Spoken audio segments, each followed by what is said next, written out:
Monday when I came home, there was $30 worth of food at Albion. I'd never had that much food in the house. Beau bought it. A turkey, 4 loaves of bread, soup, milk, eggs, orange juice, hamburger, pancake mix, cereal, lettuce, luncheon meat, cheese. On and on. I couldn't believe it. Even toothpaste. That really made me feel good. They aren't living off me. When he came in, I just hugged him. He brought his dog over. I guess he ran out of people who will take care of it. The little Tipsy gets real spitty at the dog, but Dumbo just sits and looks at it, then comes over by me real close. The other day, I was in the kitchen, and Beau had just woken up. He came wandering into the kitchen with only his pants on, rubbing his eyes, and said, "Morning, babes." The only thing I could think to say was, "You look like shit," when he was the most beautiful creature in the world right then. His small, hard, shapely chest, brown from Florida's sun, and his brown curls streaked with golden blonde falling around his face, his pants clinging to his small, smooth hips, his squared, thin, bony shoulders. What a beauty he was. I told him he looked like shit while I touched and held him to me. Jerry's always bitching at him in the morning because he spends so much time in the bathroom in front of the mirror. I have a brown corduroy waist jacket that he sometimes wears. I pretend that I'm wearing it. When I came back to Albion this afternoon, Beau asked me if I'd talked to Jay yet. I said, yes, I was with him last night. He asked, what did he say? And I said, not a thing. We had a good cry together this morning, but didn't say a word. Beau asked what Jay cried about, and I said I didn't know, but that I've cried so much over Jay, so now he can cry over me a little. He said, it must be love.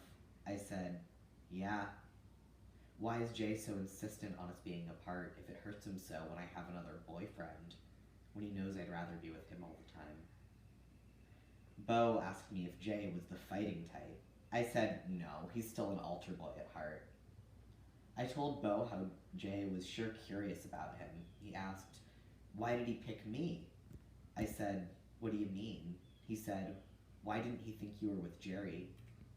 I smiled and said, he knows my taste. I was so happy and in such an elated mood when Jay left. I felt like a weight was lifted off me. It turned me on to think of the two beauties in my life, held each other's hands and looked into each other's faces. Now I really think things will turn out okay.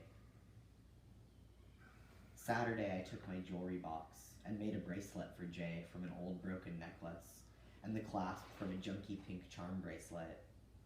The beads are a deep green. I haven't seen him to give it to him yet.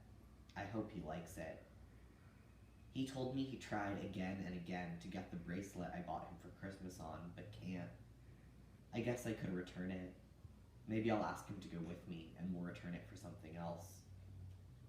Sunday at Randy's, Jay shaved his mustache and beard, but left the small clusters of soft hair on his cheeks, as I suggested, because they are beautiful. He knew he looked beautiful, and I told him how lovely he is, how he's so lucky because he has the secret of youth. His face glowed. He said, really? A smile lit up his face, embarrassingly, and he tossed back his long hair. I think of Kathy in Retchie's City of Night, of her ghost-like beauty, of the man who kissed her and reaching under her skirt realized she was a man. Monday and Tuesday, I was almost completely under the spell of Beau's beauty. Every spare second I recalled to mind his soft golden back, the curves of it, his deep golden curls on his smooth shoulders, the way he arched his back and spread his legs when he wanted me to suck him. And the last time I had him, and, in the dark, moving my hands over his cheek, I touched a tiny chain around his neck. Its discovery made me come almost immediately. I ran my fingers between his neck and the chain. I told him I liked him to wear it, and the next morning I only caught a glimpse of the little gold chain.